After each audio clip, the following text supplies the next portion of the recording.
Alright, I'm just gonna watch the first little bit, and let's see what happens. So, this is a 2350 lobby, because he had just gone on a loss streak. But he keeps, like, hitting plat, but he can't stay in plat.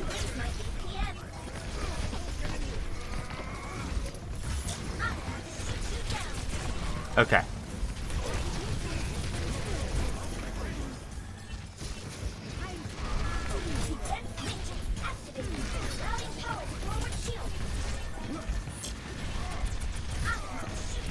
Alright, cool.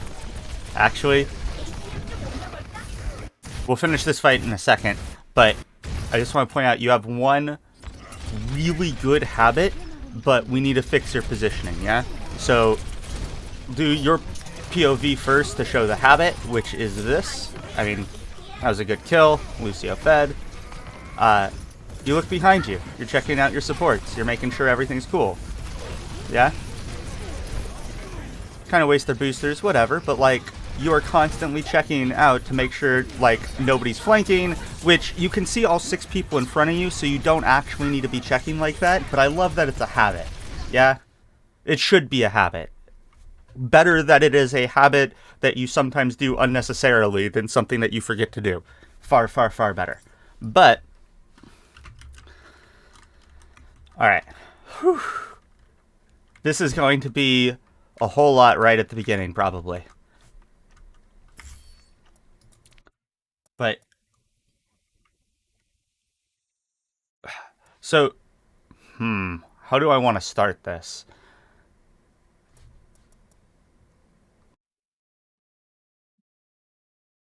Alright. So, a lot of people understand how Rein Zarya works. You know, your Rein walks forward to swing, Zarya bubbles the Rein so he can swing and not get, like, CC'd or just blown up or whatever. And then bubble ends and he backs up with shield usually, or not, you know, depends on the elo and the game. But that is how Zarya is helping Rein, in part, yeah? A lot of divas think, well, then I need to be DMing the Rein, which is true, but they don't really get when or what or how. So there's a couple of things. One, because you don't have that Zarya bubble, which is just kind of an OP ability, you need to draw aggro away from your Reinhardt to take some of the pressure off of him and his shield, yeah?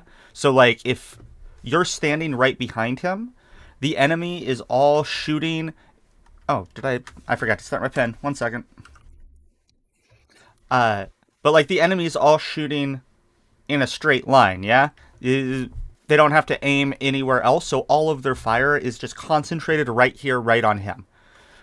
No supports in the game can out-heal that much damage, and his shield will evaporate shockingly quickly, and you only have 2 seconds of DM. So the DM alone is not enough. So you need to be somewhere that, A, if anyone looks at you, they can't be shooting Rein at the same time, like it's one or the other. B, they cannot ignore you because you're shooting them, yeah? So if they ignore you, you'll just kill them. C, you can DM Rein and his shield, or at least, like, the enemy players that might have important cooldowns you need to block, which would be, like, Anti-Nade, Ash Dynamite in this game, so you could eat, let's see, Damage Orbs, some of the Sig spam, some of the random Genji spam to slow down how fast he builds ult. That can be really annoying for the Genji. Especially if you just keep pressuring him out and poking him out and don't let him ever really get an angle to build his ult. Ugh, you can ruin his day. Anyway, and most importantly, they can't really get to you, kill you, punish you. You can always get away. You don't feed mech, yeah? So that all sounds like a lot, but luckily the answer's real easy. You're almost there. You're up here, yeah? Or you might even start here. I actually kind of like that. I like starting here as DVa, yeah? Because you got amazing cover. If anyone, like, tries to take this high ground, you might be able to contest them a little bit. You probably shouldn't fly over there. In most cases, you'll just feed mech, like you're just looking at too many people here and there's no cover up there. But as the cart moves forward, you know, we're shooting. We might DM a little bit of the spam before it hits Rhine. I'm going to go a little bit more into the DM in a second because that's really important. But then as the cart gets here, you're now at a 90-degree angle just shooting over their shields. You're shooting them in the head and you're at close range, so your shotguns are doing meaningful damage. You can help who you need to help. You can see all 6. If you can't see all 6, you know someone is missing. So like around now-ish, this feels too deep to me, so by now I would have crossed to here, yeah? And now you can catch out, oh hey, there's this Cass here, etc. We'll get back into, like, I'm going to rewind in a second, I'm just sort of showing as this goes. And then from there, you know, you can take here. Defending is so much easier than attacking because of shit like this, because the enemy at some point in some way will have to walk into you to win the game. If you are the defenders, the attackers have to walk into you eventually, yeah? So if you are somewhere where you can hide from damage very easily and shoot them very easily, you can just wait for them in positions like this as they go by, and if they don't clear you out of here first, they just end up pinched. You do so much out here, which, by the way, if anyone's doing this to you, hey DVa, since you have mobility, you should try to clear them out if you can. Maybe get help from your team if you need it, but like, this is what wins games. This will roll teams. You cannot leave this angle alone. So like, hell yeah, take it. Hell yeah, take it. And then if you need to drop and do something, by all means drop. But then that means you have your boosters to get back up. Yeah? Try to always end your boosters on a high ground. You could even do something like drop, boost into some people to disrupt their positioning, knock them around, and then end the booster up here. That can be fun. Be careful, you know, you don't get like stun locked and die because there's so many stuns in the game, but it's a move. It's a thing. And then the last thing I wanted to mention about DMing for Rhine is you're not DMing his shield. Very important. You're DMing his armor. Yeah? His shield, he should be managing himself. Gold Reinhardt probably sucks at it. Whatever. We all suck at this in different ways. Like, but that's his problem to deal with. You trying to fix it for him just means you don't have DM anymore and his shield still goes away. Like, you can't help him with that. But the help he does need from you is when he drops his shield to swing into people. Armor is a massive damage reduction. Yeah? It does so much, like, what would it be here? So like Genji would be doing like a reasonable amount of damage, but it's still reduced. Cast the same, like the splash from this guy, unless he's landing directs, he's not really doing much. Moira does nothing. Zarya's beam does like nothing into armor, because it does like half damage. So this goes very slowly, and this goes very quickly. So if you DM him while he has armor, and then he holds shield after the DM and the armor is gone, then the supports can heal up the armor, you regen the DM, and it results in him getting to swing way more for way longer than if you just waste your DM on his shield, yeah? Think about DMing his armor, and then additionally, remember, think about DMing specific cooldowns. Not just ultimates. Ultimates are great. Ultimates are always the fun eat, but like, anti-nade will kill your whole team. Dynamite builds Bob hella fast, and that damage is insanely annoying for your supports to deal with. Like, yeah. Anyway, that's enough of that. Let's go back into here and let's see how this actual fight develops. I did some random heroes in DPS. My weakness is I hit no shots. Oh no! So mechanics are absolutely the hardest part of this game, but the good news is, contrary to popular belief, there is nothing whatsoever intrinsic about them. It's all about work and time in, which also is kind of rough. Like, you gotta log a lot of hours to get your mechanics up, but also literally anyone can have good mechanics if you're down to log the hours, yeah? DM management is definitely a problem for me, especially eating anti-nades, TBAs. Eating antis and stuff like that is really hard. The best advice I have is try not to react to it. Try to look for it. If they have an Ana, be staring her down from whatever positioning. That's another advantage to these high grounds that I was talking about, is you have way more visibility. You can see way more of what's going on way more easily. So, like, I saw you looking around, which is fucking amazing. Divas in your elo, tanks in your elo don't do this, and it's a large reason why tanks are in your elo. So, like, A+, good shit, dude. But, oh shit, hey, Bronzy! Welcome! Been seeing your posts on Reddit, that's amazing! Welcome, welcome. Gonna go get my pizza, but I'll watch while awesome, yeah, hell yeah. Welcome. Anyway. So yeah, you just see more from up here, and, like, you're still close enough that you can eat those. Yeah, it is hard, but watch for them. If you know it's coming, it gets so much easier. Reactions are hard, plans are easy-ish. Oh, you won't. Yeah, no, I got what you mean. Cool. Oh, so I mentioned the armor about Ryan, just like as a quick little pro tip about DVa. So your shotguns do half damage into armor. Right now you're up against Sig and Zarya, so they have shield health, it doesn't matter. But, like, if you're trying to chunk down a tank that has armor, save your micro missiles for that. Use your micro missiles to knock their armor off a little bit faster, so you can start doing more impactful damage. And the same thing, like, if they have an enemy Ryan and you knock his armor off, he now has to hold his shield up, and if he doesn't, he'll probably die or have a very bad time.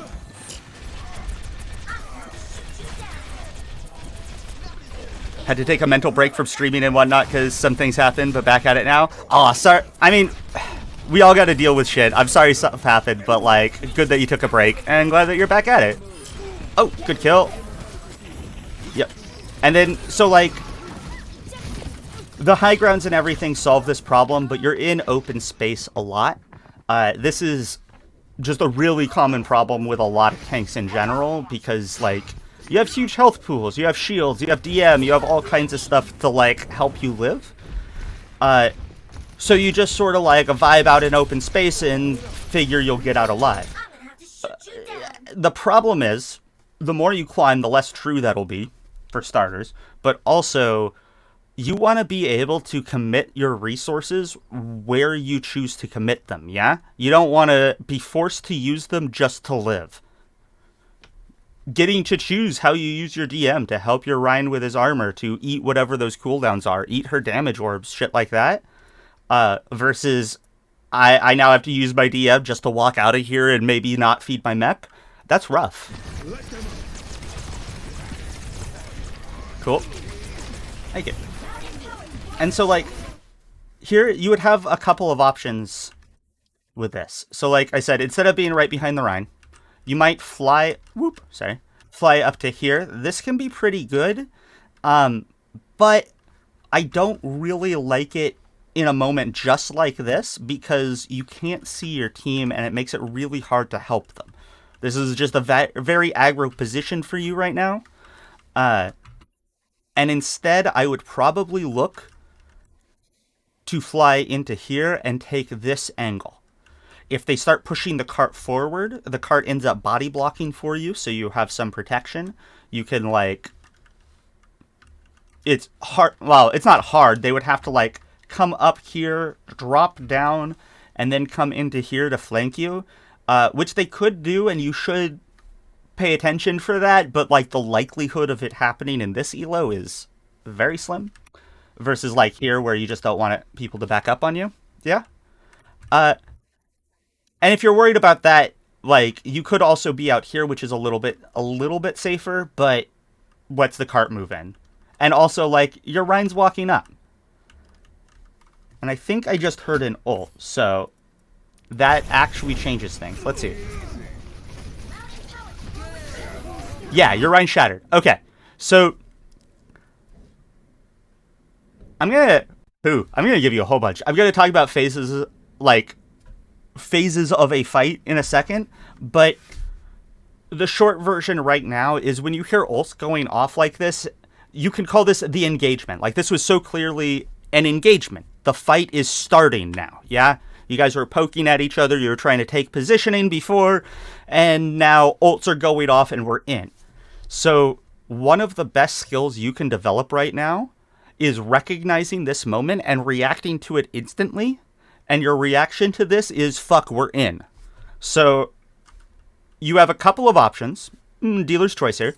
You could go the aggro option, which is booster into these... Well, sorry, let me rephrase that. Don't booster into them to knock them away from the Rhine. But, like, booster somewhere around here to get an angle on these guys, DM them, like, harass them so they can't do shit about this while your team is just going to tunnel on this massive shatter. That's one option. Option 2, we just fucking fly in and we kill things ourselves. That's honestly probably going to be the best option in this elo, is to just make sure something dies. Don't trust your team. And if you're really, really nasty, you fly in shooting and micro missiles, kill one person as you go through, maybe even bump into them so you get that, like, it's only 10 damage, but, like, it's a little bit extra, and end your booster up here. That's, like, the power move. Holy shit. It takes some mechanics, but it's actually not that hard, especially since, like, this guy's half. If he's kind of behind, oh my god, my brain went blank. Kind of behind the Genji, but, like, if you could tunnel on him and hit him with at least most of your missiles, he's gone. Boom. And then we're up here, shooting them from up here. We can DM again. Yeah. So, as soon as those ults go off, we're in. We're in somewhere. Try to be smart about how you go in. Like, going in here and staying on the low ground cuts you off from your supports and leaves you in open space with no cover. That's why I'm like, the power move is ending up here, yeah? So be careful about how you go in, but try to react as quickly as you can and go in. So. And, like, DMing the people who are shattered would make sense if there was healing that you could DM, but the only support standing up is a Lucio. Oh, welcome back, Nick. Though, DMing healing is really, really good if you see that your team is actively focusing somebody down and they're being pocketed. And here we're feeding mech, yeah? Like, this fight wasn't over. You lost your cast, but, like, most of your team is alive, yeah? Yeah, Widow's back there. Okay, so if this fight was over and we're just, like, resetting, they've gotten this point, then sure, you die on the payload because it can't move until they kill you, yeah? Forces them to reset you, and in the meantime, you're killing time. Now is not that time, though, yeah? You just didn't need to do this. The cart even has room to go so you guys can back up. And that's the thing. It's not a... we're all in and we stay in forever. That's like a big piece of the puzzle that I think a lot of people miss, is this ebb and flow feel. So we go in with our ults, we try to get some picks. It didn't work. People are alive. Now they're ulting us, so we back up.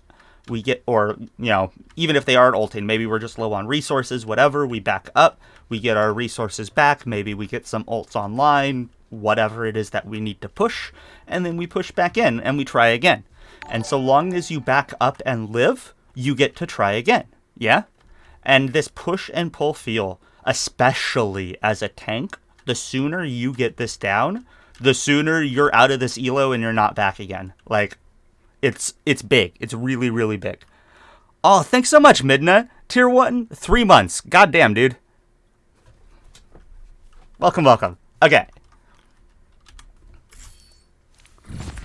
So, yeah. I failed to drink my coffee.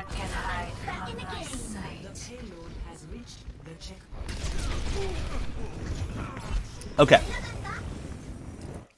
I'm going to give you a... I'm going to give you the ideal for this point. You're not going to see it in this elo. And don't tilt at your team trying to get them to do this. You can ask them. They probably won't, but sometimes they will. You know, it's always nice to try for the best. And then we'll talk about, like, how to deal with what's going to actually happen here. Yeah? But the place to hold right now is not this corner. Everyone wants to fight on this corner or this corner. Yeah? No. Hold these high grounds. Look at all this open space with zero cover. They have to cross into some windows with, like, just amazing cover behind that, like, so hard to approach. You can take angles from the windows. Like, this is such a broken part. This is one of the most broken parts of any of the maps in the game. It is, and it's entirely ignored below, like, probably Masters. DVa, you personally can't do a ton from up here, which sucks, because, like, anyone else with, like, more range, you can come up here and use it yourself whether or not your team does, yeah? But you as DVa, just understand how strong this is. And if you can get, like I said, if you can get your team up here, great.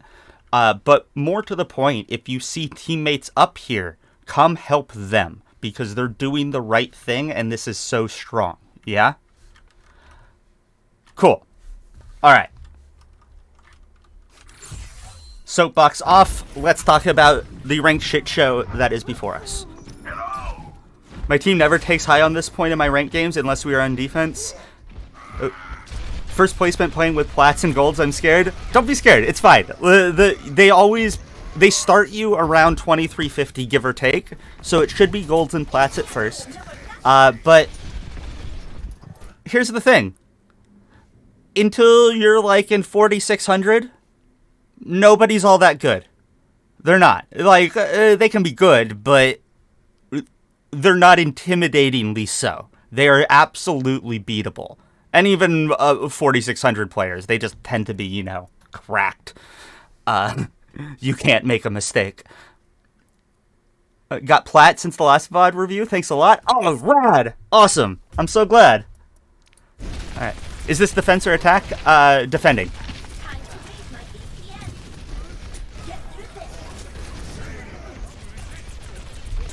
Okay.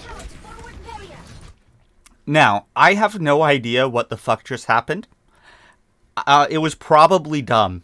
It was probably bad, and I'm not even saying necessarily that you should be leaving to react to it. We're going to go find out in a second if I think you should or not. The important part here, though, the big takeaway, is you didn't even look to see what was going on with your Rhine who shattered. You have wall hacks, and you have boosters to come up here. And you also have people holding this. You're tunneled on the cart. Like, you're with your Cass and your Hanzo, so you're with your DPS. You guys are kind of split up, and you're tunneled on the cart. The thing is, the cart doesn't matter nearly as much as winning the fight. Splitting up isn't necessarily bad, but you got to think about how you do it. So, this right here could be incredibly powerful if these three drop behind right now and pinch, yeah? You booster over to this Cass and deal with him. That leaves these two just free to free fire while Ride is swinging to their back with two supports to keep him up. These guys explode. This guy dies shortly thereafter, accomplishing nothing while he's here. And then you get to kill these three after. Holy shit, amazing. But right now, it's just some separate fights. This isn't a pinch. This isn't a coordinated split. So, again, rank can be a shit show. I have no idea what comms were like. If you could have calmed with this guy and been like, hey, Ryan, drop behind him. Maybe he would, maybe he wouldn't, but, like, that would be awesome, yeah? And if that's not happening, then we need to probably either go take this fight or make sure that we are coordinated with these two to all jump on this guy and kill him and then take a 3v2. Because if you three go on these two, he's going to be behind you shooting you and you're going to die. Probably. On paper. This is a gold cast. Maybe he whiffs every shot. Like, you never know. But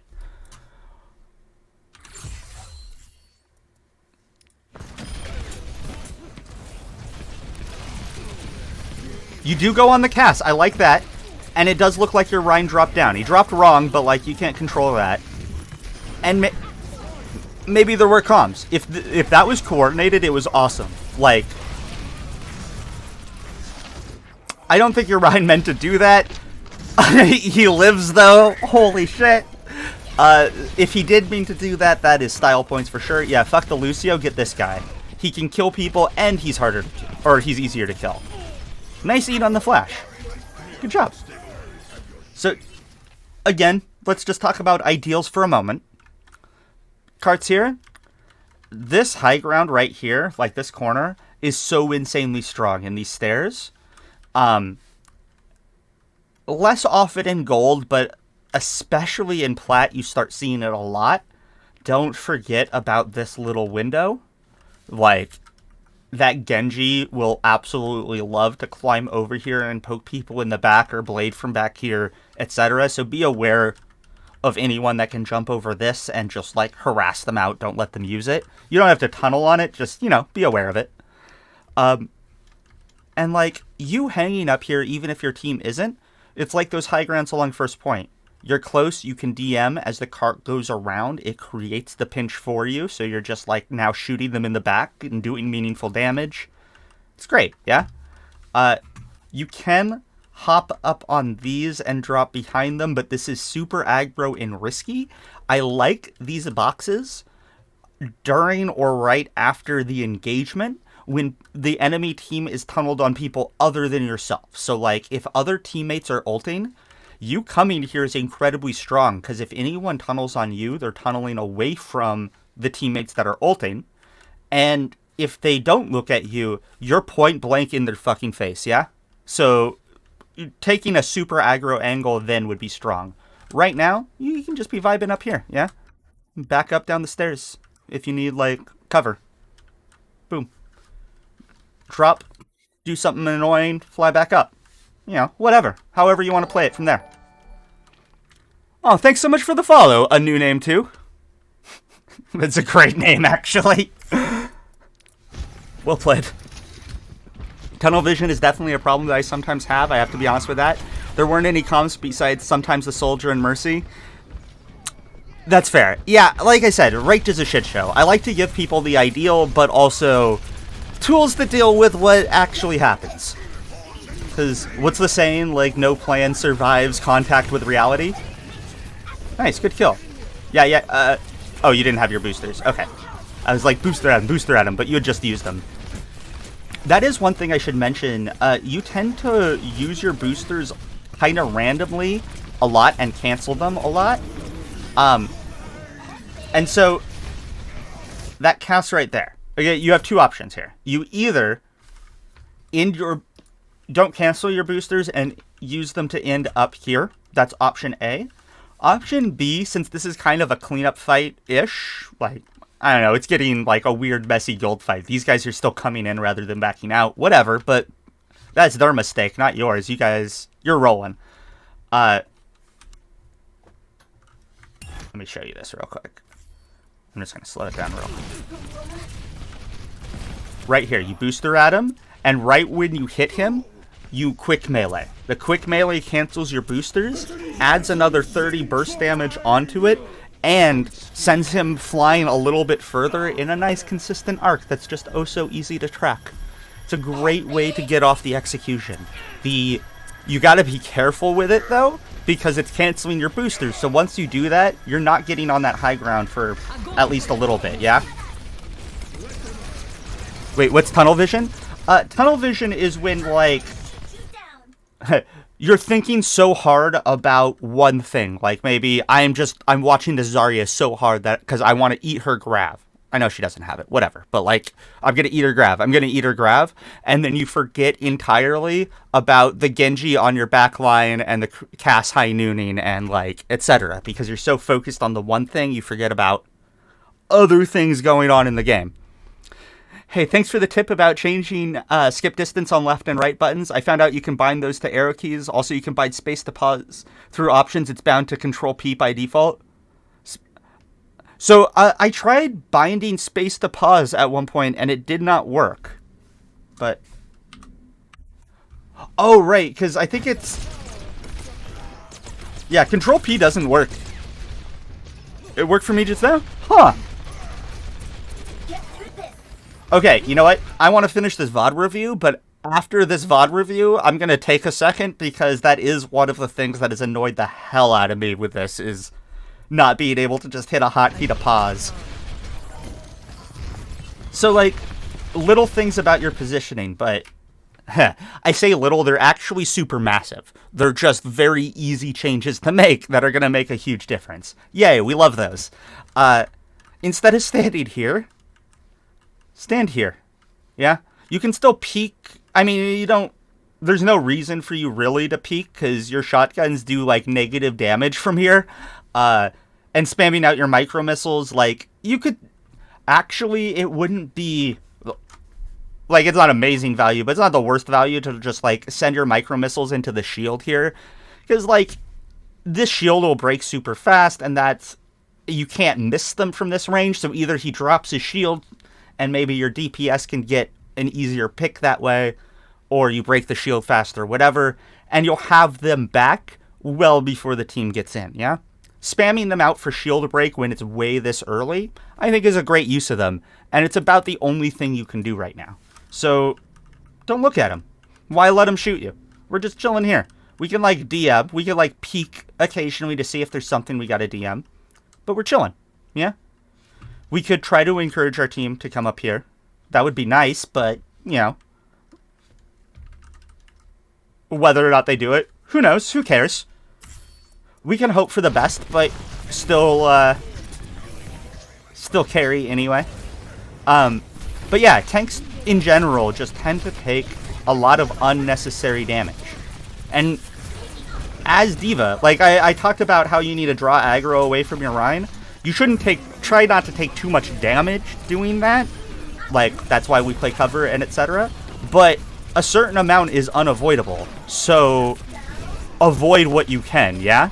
And then you can draw even more aggro when that damage means something. If that makes sense. I hope that makes sense. Okay, I'll leave this open. Awesome. Cool. I am interested in how we use this bomb. Oh, okay. I need to... I always get on divas in and around your elo about using your bomb to engage with. Like, you should almost never do it. It's almost always better to use it just for the remech, because it's a free bonus life. It's a self-res. Like, that is so massive in this game, it cannot be understated. So, and it's also consistent value, yeah? You can almost guarantee it nearly every time. So, versus like the engagement bomb where you're kind of a little bit crossing your fingers they don't get to cover in time. Here is one of those rare exceptions. I'll show you when. We'll slow this down. Wait for it. Waiting. And now. The moment the shield was deployed, you bomb.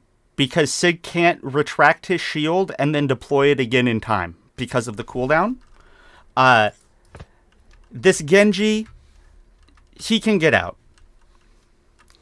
Zarya, if she has bubble, she might be able to get out.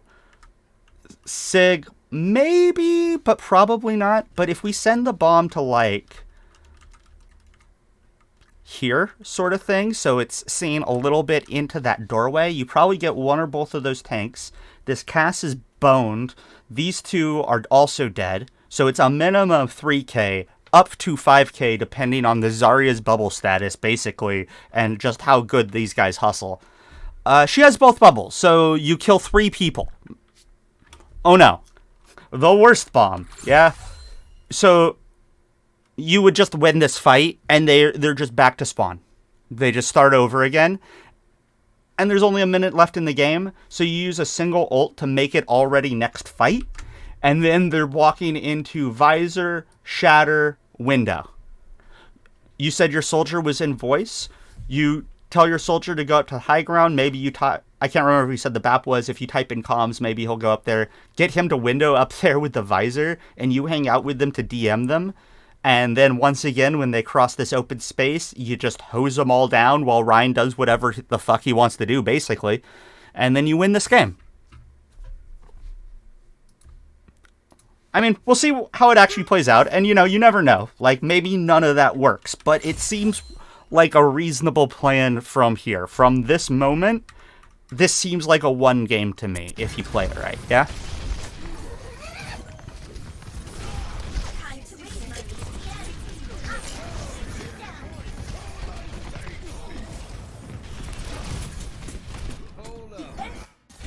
So, you boost her in, which is very aggro, but you don't go on the target that's almost dead, the Cass in the back. Like, look at him, he's 2 bars.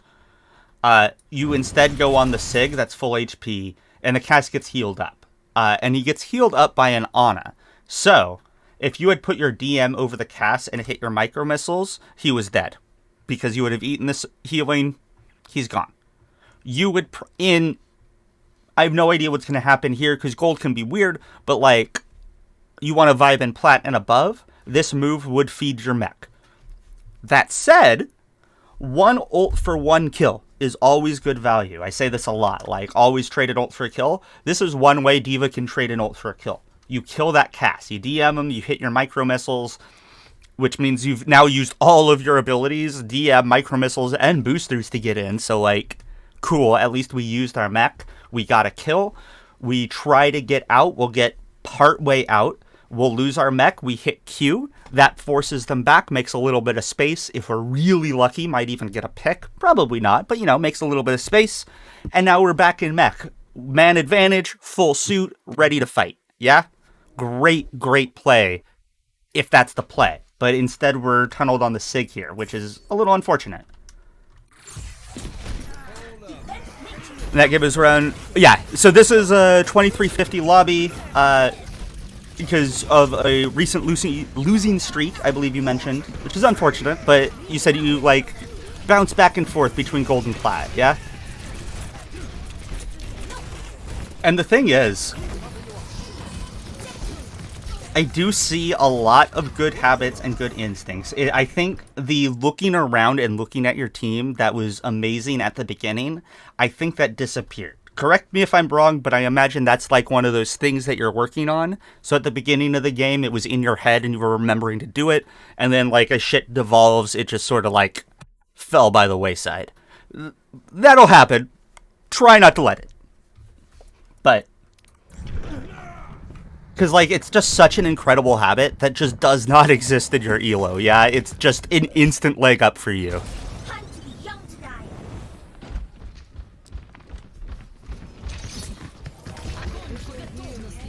Ah.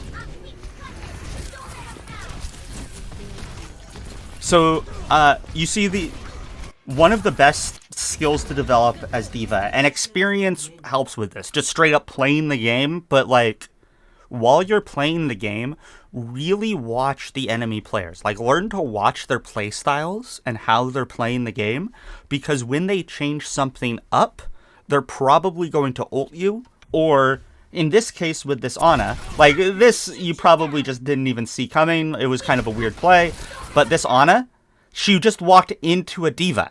There is no Ana on this planet bottom of bronze, at any rate, I hope, who's walking forward 1v1 into a DVa unless she is looking to sleep or nade you. So the moment she pressed W and looked at us, our DM is on her, yeah? You just don't even wait for the animation, just DM her, because she's about to do something bad to you. And boom, there's the nade. And that's the other thing. Ana, you see that, or if you're on an Ana trying to kill her, shoot her with your shotguns, but save your DM and your micro missiles until around half health or close to half health, and then DM and micro missile, because the nade heals for 100. Anas want to get max value out of the nade, so that's when they nade themselves, is around half health. So you eat the nade, or if they don't nade because your DM's out, your micro missiles and then maybe a quick melee finish just as the micro missiles end, she can't do shit to save herself. She's just fucked, yeah? Okay. Feeding mech here is kind of okay. It's both OT and they're about to cap, and, like, it's a lost fight, like, all those reasons. Whatever. We die on point. Cool.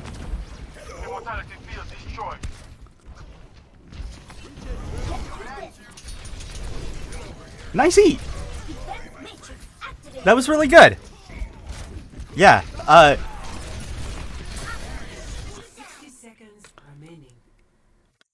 careful that this remains a conscious decision, because as you climb, it's going to become less of an issue.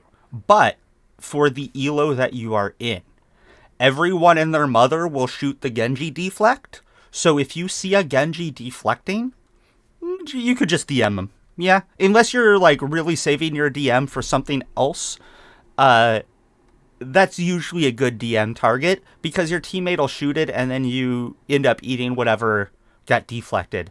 And you can't react necessarily to the hit scan deflections like the soldier. I have watched full health, full armor tanks explode instantaneously because the other 5 people on the team, not even that tank, the other 5 all shot the Genji at the same time when he deflected.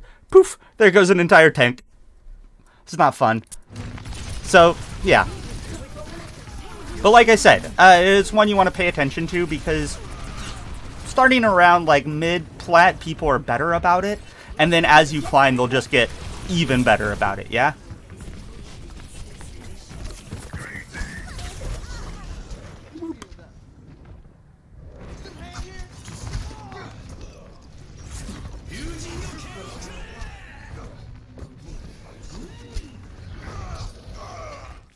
Alright. Score.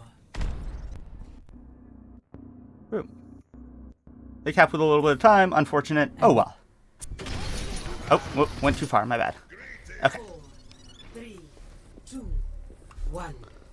Ooh, I need to get more coffee after this VOD too. I only got like 6 hours of sleep last night. Cool. I mentioned eating cooldowns.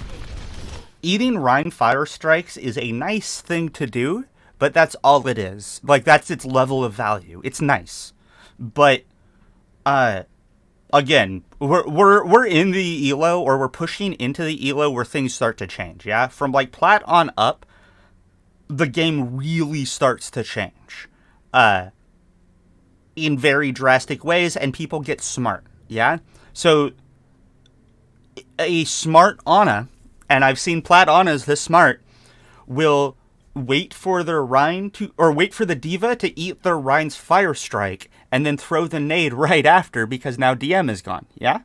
So, I'm not saying never eat the Fire Strike, because it's a nice thing to do. You just gotta be careful about it, because there are more important things that they might just use the Fire Strike to outplay you, yeah? Watch for it. If you recognize that they're doing it, then you can outplay it right back. Did you add more pink to your hair? Is it a different shade? Sorry for the distract. No, I re-dyed it like a week ago, I think. But also, I just rearranged my room so the lighting here is all different. I'm not actually super stoked with how it is yet, but it's coming together. I do like how my room is looking. Sorry, let me see how we died here real quick. Okay, so we're up here, which I love, but instead of dropping, hop across to here, yeah? Start shooting these people, start shooting this Rhine behind his shield, like I said, hit your micro missiles to start knocking off his armor, you're shooting him in the back of the head, so like, this is within your effective range and top down like this, so it's headshot. Well, I mean, here this isn't actually a headshot because it's the back of his armor. There's his head right there. But you get what I'm saying. Like, you're doing impactful damage here. So, what does this dude do? Does he look at the Rhine that's swinging on him? Or does he shield the DVa that's wrecking him? Or does he back up? Probably he backs up. Gold Reinhardt, you never know. If he does anything besides back up, that's good for you. So, like, cool. And if he does back up, hey, that's also good for you because you just made space for your team. Here it is. Making space. The dictionary definition.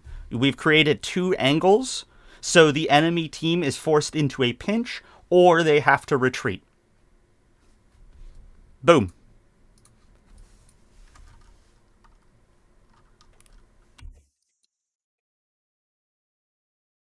Like I said, one thing to note about this, I'm like pointing these all out like they're oh so easy and obvious.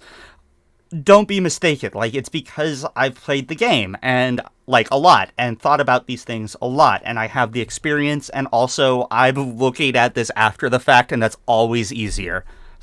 You'll see so many things out of your own VODs that you didn't recognize in the game, let alone like me. So anyway, the important thing is start thinking about them and start trying things, and you just keep that mental list growing. Did this work? No. Why didn't it work? Well, I think I fucked this up mechanically, actually, and it would have worked if I hadn't. Okay, we'll try it again the next time we get a similar situation. Well, this time I didn't fuck it up, but, I still fed mech, so maybe that was a bad plan. I'll try this next time. Oh, hey, I just killed 16 people. Maybe I'll keep doing this for a bit. Like, it's how we learn, yeah? So now you have, like, the starting point. These are the angles that we're looking for. This is what we're trying to do. And just look for it all of the time. Every map, every situation. Explicitly when playing with a Reinhardt, yeah? Other tanks might have other playstyles, but even with, like, a monkey, if a monkey jumps in and you fly in with your monkey, don't fly in fly in behind him to DM him as he's jumping and, like, eat, sleep, whatever. But when you land 90 degrees to him, and whoever he's tasing, shoot this way. And as they back up, you just side strafe with them, shooting them as monkey holds W, tasing them, and you evaporate people. It's so brutal. So, yeah, in a lot of contexts, this is what you're looking for, yeah? Second game won. Now there's some people in Diamond. Good shit, dude. Don't get intimidated. I know it's hard, but, like, just do your best and just be chill. Okay. Yeah. Playing on the low ground, you just end up taking so much unnecessary damage.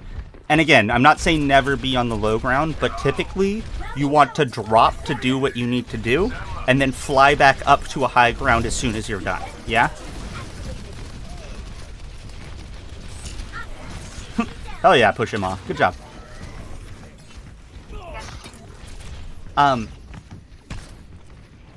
Here, I'll wait till you get healed up to show this. But, like, you just did it right here, but I want to point it out to make sure it's a conscious decision.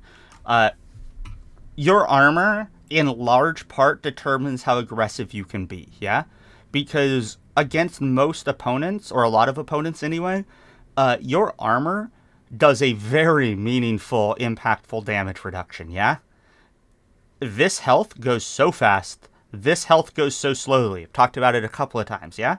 So keep an eye on it. If we want to, when I say, like, sometimes we need to be drawing aggro away from our Rhine and taking damage, this is how much damage you can take. When your armor is gone, you're now taking full damage from them, which means you're feeding a full amount of ult charge to them. And also, you'll die so quickly, so easily, so much faster than you expect because you were watching this go down and then this goes faster, yeah? So, here's your aggro. Or your aggro meter, I guess. Do I have armor? How much armor do I have? Can I do this and get out with most of my health? Your armor can go, but your health, you want to keep as much of as you can, pretty much as long as you can. How slow does it go versus health?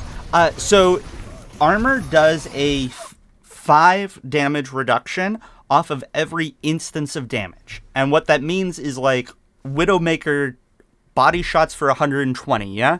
So into armor, it's 115. Big whoop. It's not a big difference. But Tracer, each of her bullets, so if it would cut the damage more than in half, it instead cuts the damage in half. So Tracer does half damage into armor. Reaper does half damage into armor. Beam weapons like Zarya's beam does half damage into armor. Yeah? Zarya, people talking about Zarya being a counter to DVa because DVa can't DM her beam. If you are playing around your boosters, which she does not have, and playing around your armor, which she also does not have, she does not beat you. There is no planet on Earth where she beats you. You can eat her ult if you're good. You have way more health than her. You have way more mobility than her.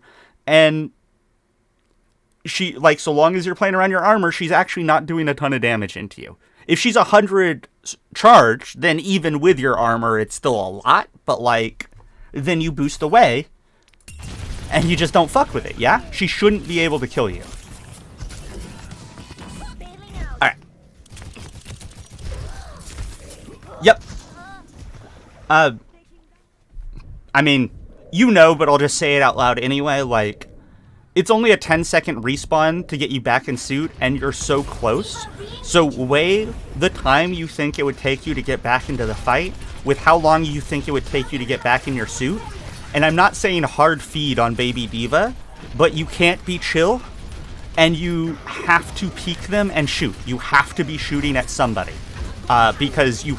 Aw, you almost ate that. You have to get back into your suit as fast as you can, yeah?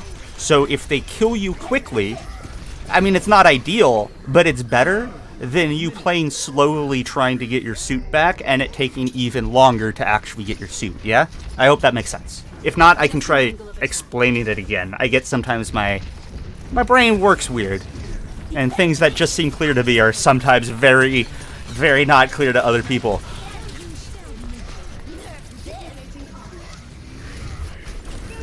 So, that bomb failed because the Rhine pinned it, and then the Zarya bubbled the Rhine. Huge play, Zarya. God damn. That was good for a gold Zarya. Really good. But, a couple of things about your bombs. First off, don't slide it along the ground, because, like, even this bridge is cover. But if you shoot it up here, then what do they hide behind, yeah? You see more of this high ground, you see both sides of the bridge, you see into some of these doorways, you even see some of this high ground.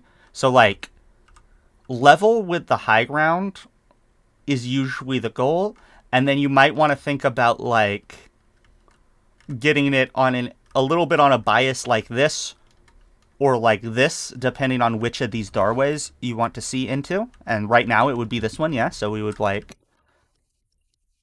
If we get our bomb into this LOS, the Rhine can't pin it up here. The Cass is dead. He has nowhere to go. The Valkyne Mercy could live because she's Valked and just hover in there, so she's chill. They could live.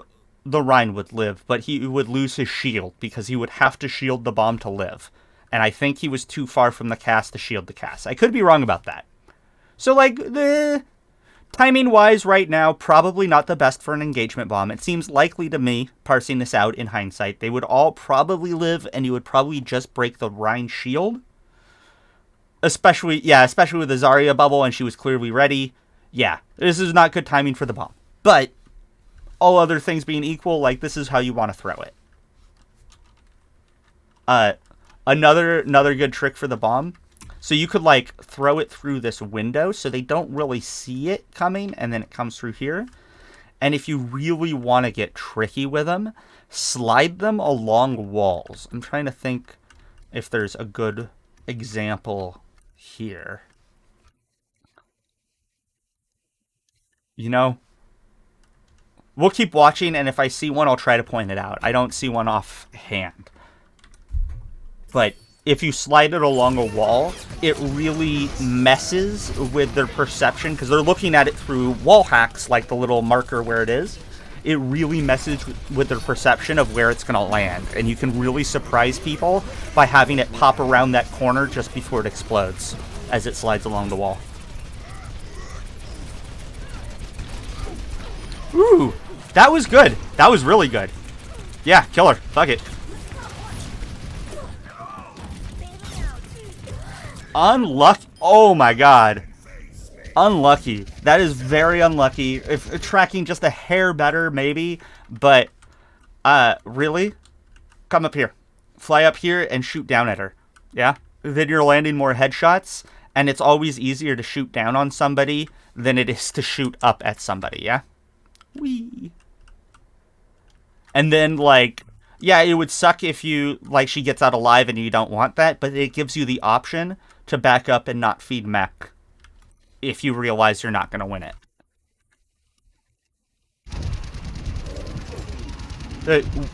One of the big secrets to this game is just always be ready to back up. No matter how hard you press W, unless you're just cleaning up a very clearly won fight, always be ready to immediately press S, take a corner, take cover, yeah? Then when they surprise you with ults, when the cast just pops up out of fucking nowhere behind your team, or, you know, whatever weird surprising shit happens in ranked, you're good. Because you're just already ready to back up, to take cover. And then you can, like, dial your aggression up and down as you go. Nice. Hell yeah. That was good. Wrapping around him like that, taking a different angle from your teammates. I think it was primarily to grab the Mega, but even without the Mega, like, that's what you want to be doing, yeah? Cool. Yep, let's push up. And then again, like, little things that are massive. When you push up, your Ryan's walking up here, push up to here and hug this wall. Like, I mean, physically touch it, yeah? And then as these people back up through here, we're just tracking along. The respawn's coming back, can't do shit to us. And from here, we can choose who we peek and how many we peek. We can be shooting the SIG while no one else on his team can touch us. We can DM whoever, etc. Yeah? Walls and corners, your best friend. Taking forward positions against them. I'm not saying, like, necessarily... Well, actually, like, an example would be... This is a little far for you right now. I'm just sort of, like, illustrating. You could take a position like this kind of now, maybe a couple seconds from now, because your team is running in. So if these guys try to push you, they have to walk into open space and turn their back on the rest of your team who's just pushing in right now. They can't do it. So now this SIG is pinched. He's in just a terrible place.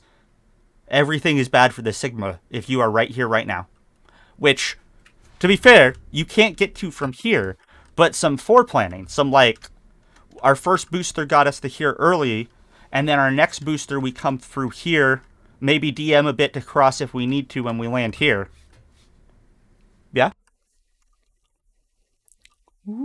Bah. Cool. Like I said, it can be really hard to think of those in the moment, and the best advice I have literally is just keep trying anyway. You have to do it slowly before it'll become just instinct and automatic. Oh! I'm sorry. Let's watch this one more time. Was this on purpose or was this luck?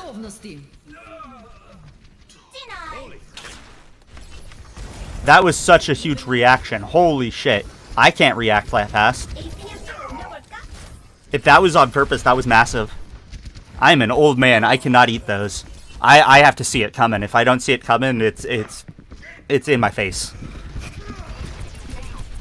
That was kind of gross. I'm gonna walk away from that one.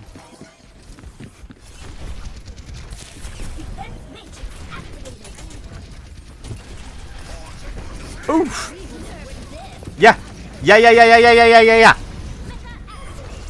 I want to talk a lot about that bomb because the timing was textbook. It was perfect. It was as close to flawless as can reasonably be expected in this elo. Like, goddamn, your Rhine shattered and we went.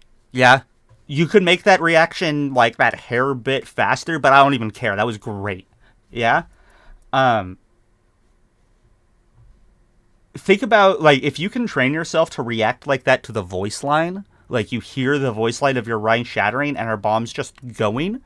And the reason it's so strong is a couple of things. You need to be careful that you don't, like, send out 60 ults. Like, you don't want to use everything. But using 2 ults to win a fight is generally considered great, yeah?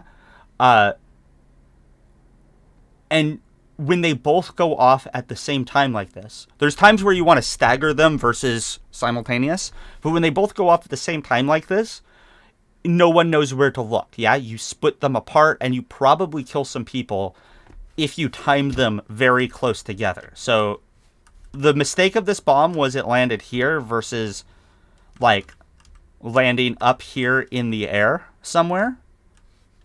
Maybe, like, back here. And you send it back to where they're going to back up. Because when your team ults, the enemy team tends to back up. So if you send your bomb behind them to where they're going, they end up pinched between the 2 ultimates and your team pushing in and etc. It's very, very strong, yeah? You just wanted to send it a little bit further and a little bit higher, but the timing was great.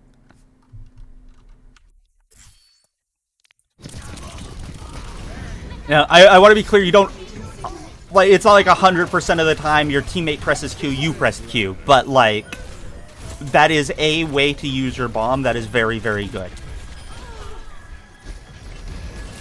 Or any ult, any hero, yeah? There's established combos that are good, but sometimes you just gotta work with what you have, yeah?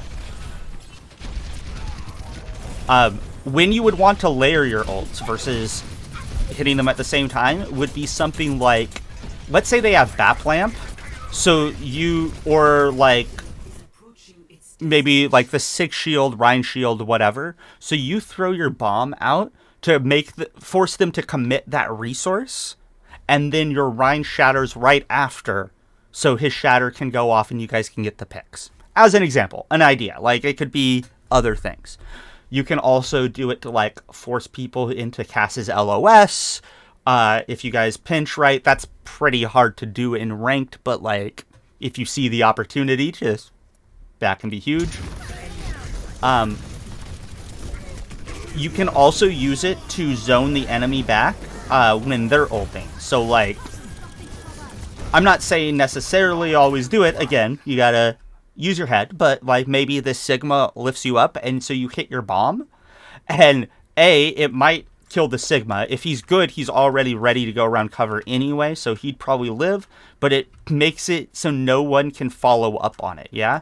No, well, they can follow up after you land, but the real risk to his ult, typically, is while people are up in the air. And it means that it's really hard for the enemy team to peek while they're up in the air because there's a bomb about to go off, yeah? I really like bombing. Bombing when you get caught in a grab that you failed to eat. Unfortunate. You hit Q, and now Zarya can't walk into her grab and kill anyone. You didn't eat it, but at least you canceled it out with your own ult. I had a grab deflect today as Genji, and it was 100% on purpose. I never felt so proud of myself. Carried the fight with an 8-second cooldown. Hell yes! That shit feels good, doesn't it? It's so fun.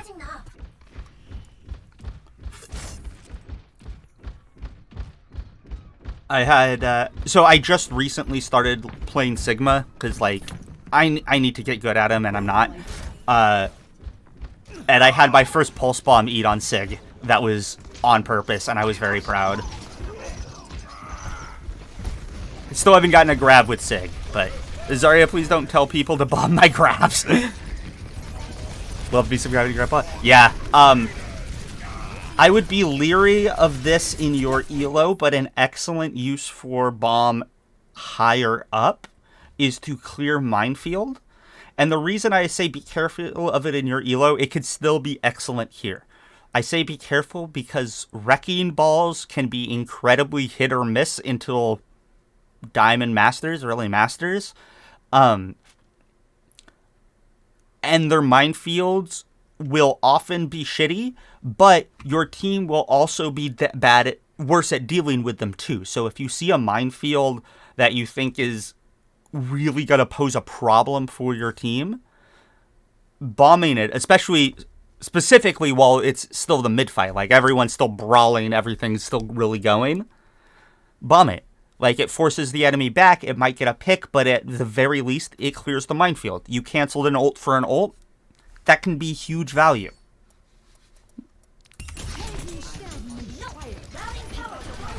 Especially if, like, you're really worried that it's gonna, like, kill a teammate, or it's it's, like, preventing people from being able to back up or whatever. You need to touch point, and the ball just put a minefield on point, so you bomb the point. And now you guys get to touch it because the enemy's cleared off and the minefields are cleared off. Shit like that, yeah? I played against the team that mined point, and then they had a monkey altar team into it. Oh, yeah. That's rough. As a occasional hog player, I really like hooking people through a minefield, like especially a tank. Ugh. Ugh. Okay. Sorry. I was talking a lot. I want to watch this last fight one more time. My bad. Let's go just a... Okay. From here. Because the Rhine shatters, but dies immediately. You were out of DM. So, the backing out here is good. While you were with your Rhine, I would have looked to come to here. Yeah? Yes, it's closer to the enemy. So, like, positions like this can be really scary for people. Maybe not here because of that. Or, I mean, honestly, you can be flanked from here too, so you just got to pay attention. But when you're this far forward, these people can't be shooting you. And you can more easily choose how you peek. And they have to push further into open space to get to you. Yeah? And remember, you have boosters and DM, so you can get out, especially since you don't have to get out very far to be where you are now, which is very safe, yeah? Versus peeking here, where it's like you're doing way less damage, and you end up peeking a lot more of them. Yeah? And they don't really have to push very far to get an angle on you, either. Let's just say the third game didn't go as good. Oh, no! He did the bomb thing in the air? Okay, cool. Let's see it.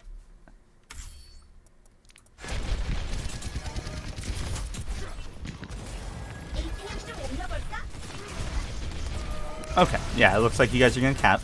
I don't know that I'm going to watch the next, like, the follow-up rounds unless there's, like, something specific you have a question about. I think I'll just give you, like, a little summary after this point.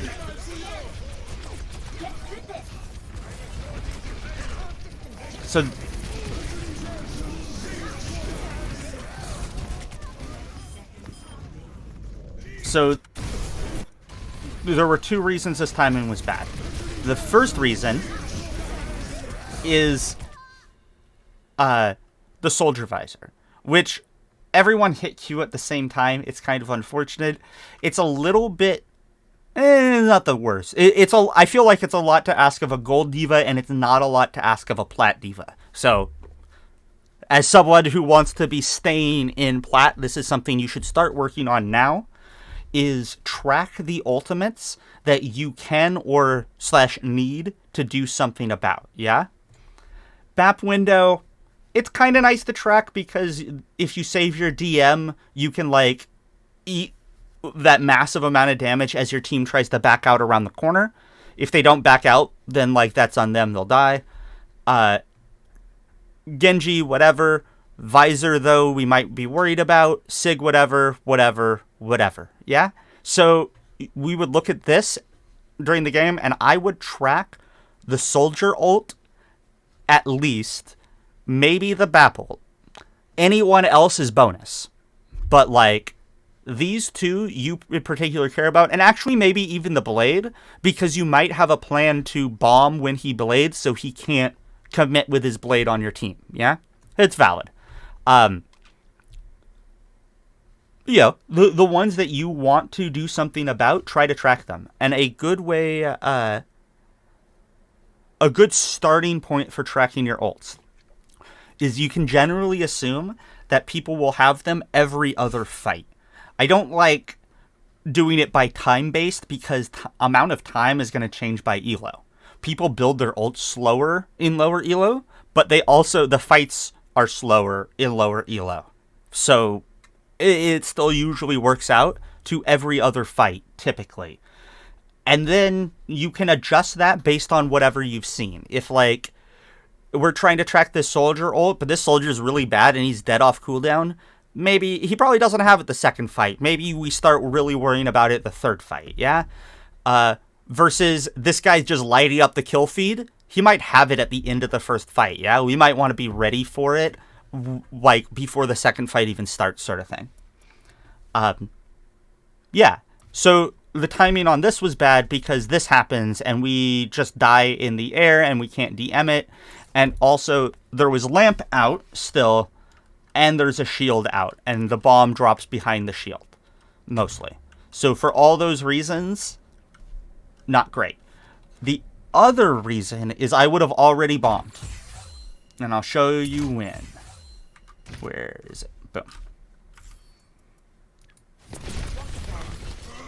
We'll slow it down. So we're DMing. Boom, boom, boom. This is all fine. I would cross a little bit further over to this side rather than being directly behind. But we already talked about that. This is all fine. Oh, whoops. Sorry, I just missed it. Because I was busy talking. Let's go. Just a couple seconds. Boom, boom, boom, and bomb. Your Rhine is nanoed and wants to push in. It is incredibly hard to push into a window without exploding, even with nano. If you bomb right now, you are making so much space for this guy to charge right in, just into them swinging. It makes it hard for them to use this. You might even get kills with it because where this window is located, they might just be in open space to use it. Like, if the bomb lands here, Soldier, if he locks the legs and reacts really quickly, he might be able to get to cover. I don't think Mercy can. Maybe if she GAs and slingshots over to here, which sounds fine to me. I don't know about you. Like, if she wants to come here, that sounds cool. If she's really fancy, she might, but like, she's probably toast. You get what I'm saying? Like, whether or not you kill half their team, they don't get to use this window. They all have to run away as your team is pushing in, because ults are going off. Oh, right. I did say I was going to talk about the stages of a fight. So let's finish this and then remind me, because I wanna end with that as well as your summary. Mercy can GA past the Soldier. Also, hi. Maybe she could. Like I said, it's hard to say how many you kill. It depends a lot on them. But you did get the Sig with the bomb here. Okay. And we lose this. Unlucky. We probably get a touch, but this is going to be a really scuffed fight. Let's just see how it goes. Ooh, Ana's hiding.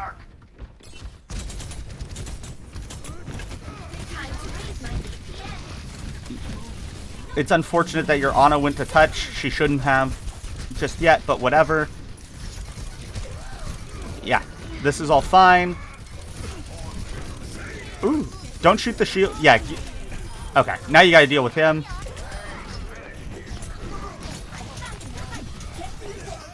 Honestly, you played this about as well as you could. The only thing I changed, really, like, you were hiding. I love that you were hiding behind the cart here, and you lived so long because of it. But once this happens, you gotta be careful with this, because like, gold players will all just C9 all at once. So, you know, maybe do that quick check behind to make sure they got the cart. Maybe say in comms, "I'm leaving cart. Somebody get cart." But we want a booster at this, and we want to kill this guy and like DM through this, like get in his face and blow him up so he can't use this. A gold BAP I'm not too worried about, but like a plat BAP, maybe a diamond BAP especially with a window, could kill a couple of people right now. And then if they get the touch here before you guys cap, like, they have such massive respawn advantage, it gets really hard for you if you guys start losing people right now, yeah? Becomes incredibly losable if you, even if you're like up overall, if you lose people right now.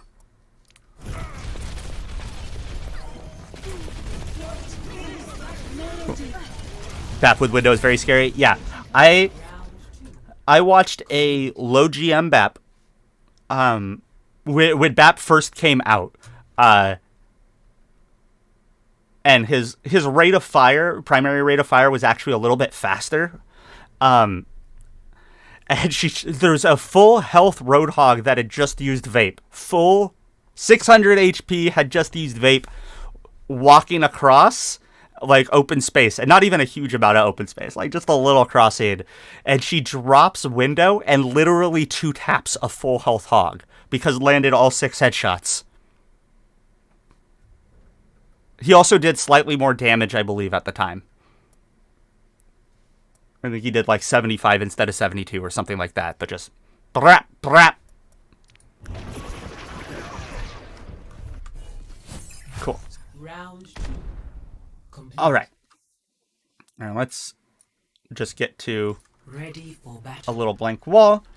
So, stages of the fight.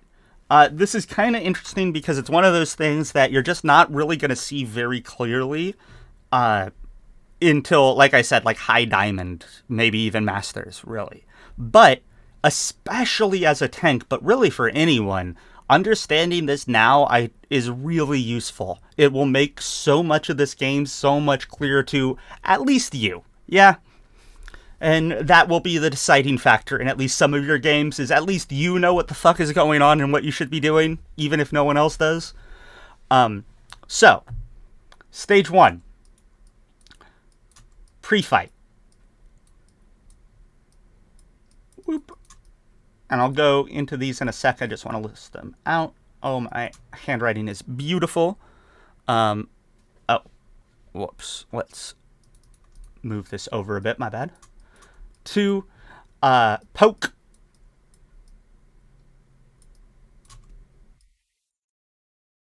3, engagement. Engage. 4, mid-fight.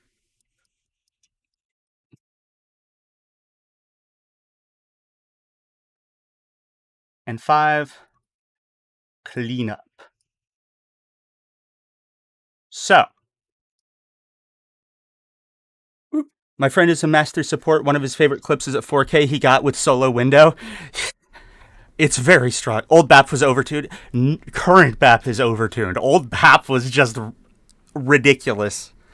Sorry for my impatience, but just wondering what the queue's looking like. That's a good question. Let's just take a quick peek. My bad. Oh, whoops. I know we got 1, 2 new people, 3 new people. Yeah? Though there's a reserve VOD for Dan, so it's only if he's here. So we'll probably do Dive Bomber next. And then this one's been waiting for a while, so I should get this one done. Though, Z, since you're here, if you're... Oh, wait, this is you. Okay, yeah, so you're next. You're up next. Probably like 10 minutes. Because I'm also going to get some more coffee after this, but... Anyway. So, we got pre-fight, poke, engagement, mid-fight, cleanup. Pre-fight is when you cannot see anyone on the enemy team. There are 0 targets to shoot at, or deal with in any way. Yeah? Nothing has started yet. What you want to be doing here, this is when you should be ult tracking. This is when you should be making your plan. Hit tab, look at the enemy team. If there are any swaps, think about if those swaps would need to change up your playstyle. If there's different people you need to be marking now, etc. And it's when you can take long rotations to set up, to like go take the positioning that you want and just be ready for the next fight, yeah? We're healed up, we got our resources, we got the ground we want, we're good to go. We have a plan, we know what ults they have, hopefully, probably, maybe. Oh, and then the other thing that is important for you, and especially for your Lucio, who doesn't know this, but whatever, you can also do it. And really, anyone can do this and should be doing this to a certain extent, but it's also, like, kind of explicitly your jobs, you two. Look around, scout, try to catch out, like, the assholes that might flank your team early. Find them sneaking up and poke them out. You don't even have to kill them. If you kill them, that's great. That's like a little cherry on top of your sundae. But if you force them out of that angle and just deny that angle from them, that's great. That's massive value. You make them almost useless just by denying them the off angles that they need to really pop off, yeah? So scout. Anyway. Once you can see enemies, poke phase. Poke phase, first off, every meta has a poke phase. Every hero, every comp, everything pokes. It means slightly different things for different contexts. Like, Orisa Sig makes a lot of sense. We just keep shooting them. We shoot them and we back up, and we shoot them and we back up, and we just wear them down. Poke, yeah? But dive has a poke phase also, where you do soft dives instead of hard dives. We're going to jump on them, or like drop on them more likely, poke them a little bit, build a little bit of ult charge for us and for our supports, and then we're going to leave. And then we're going to drop on them again, and we're going to poke them a little bit and build some ult charge and maybe get out some of their resources and the cooldowns we're afraid of, and then we're going to leave. And we're going to do this a couple of times until we're ready to engage, yeah? Poke phase. Everyone has a poke phase, and dive, especially in low elo, tends to try to skip this, and that's why they always have a hard time. Yeah? You can't skip this. Dive is not only a hard commit. Sometimes you hard commit, and sometimes you even get to hard commit the first try, but usually you gotta poke. Anyway, what you're doing when you're poking is you're looking for some kind of advantage, and you're looking to take the space that you want and deny the space the enemy wants, yeah? So, all the map control, like, when I was talking about move from this high ground to that high ground to that other high ground, that's all during the poke phase. We're pushing them back, we're clearing this high ground, so then we can take this next high ground and clear that. And then whatever advantage you think you need to win, whether it's building nano, and we're going to win with nano Rhine, or it's, we're going to break this shield and kill the Rhine because he's feeding and then go. Or, whatever it is that you need to do. Maybe it's just the positioning. Once we have our positioning, we can commit. Whatever. Then you commit. And the engagement is less of a phase and more of a moment. Yeah? And the faster you get at this and at transitioning from this to this, from poke to engagement, oh my god, it's massive. When I was talking about, like, they hit Q and you hit Q, again, it's not 100% of the time that's always what you want to do, but when it is what you want to do, you want to react to that incredibly quickly, yeah? Because you get maximum value the faster you react, yeah? Once the ults start going off and things get weird and messy, and, like, everyone's committed and they're brawling or whatever, yeah? That's the mid-fight.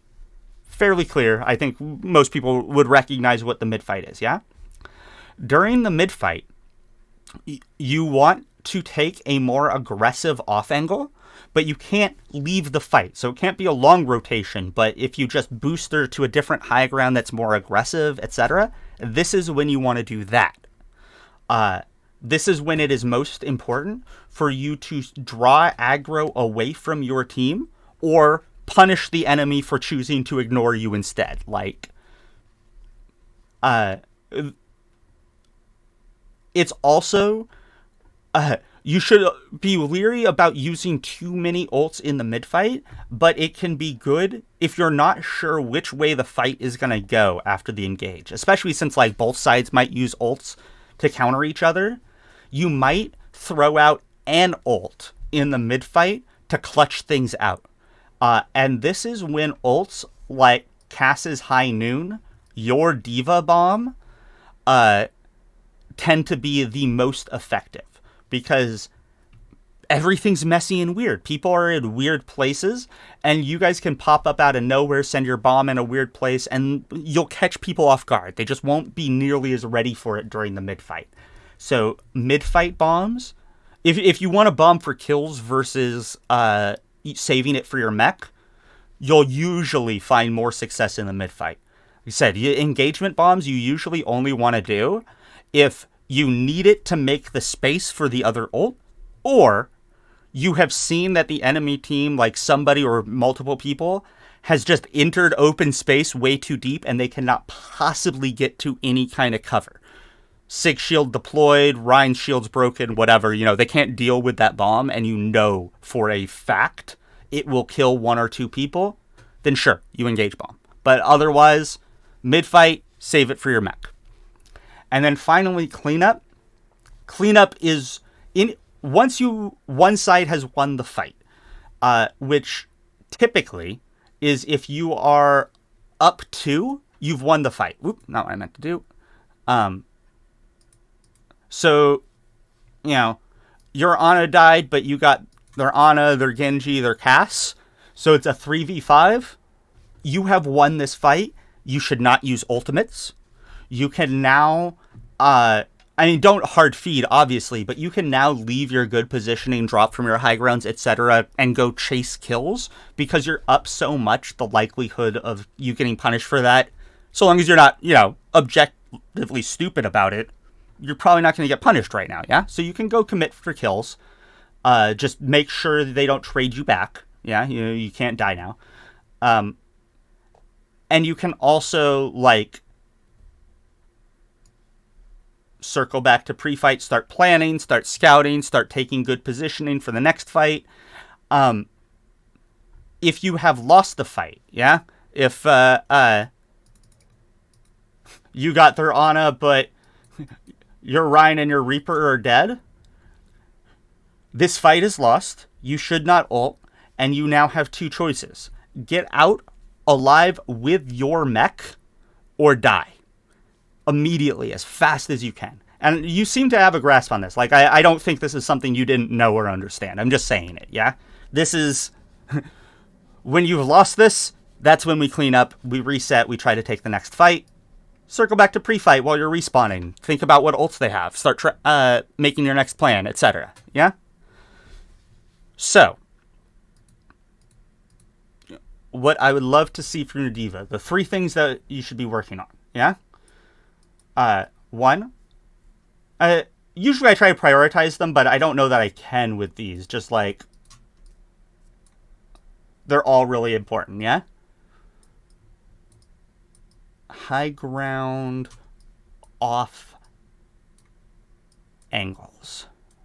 Oop. Oh my gosh. I can spell. Angles. Blah. So high ground off angles, yeah? Start looking for those. Start trying those out. Start building your library of what works and what doesn't. Using the examples I gave as a starting point. But, you got to take what you see. But high ground. And that kind of leads into drop and then booster up, yeah? Or end your boosters on a high ground.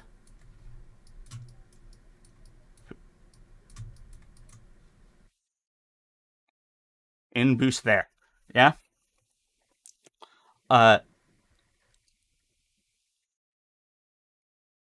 And kind of as part of this also,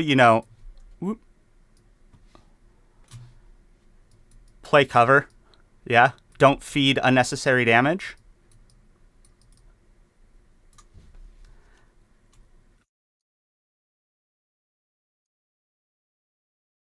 And then 3, you're actually going to get 4 things, yeah? One of them you're already working on, I think. But 3, just think about your DM, yeah?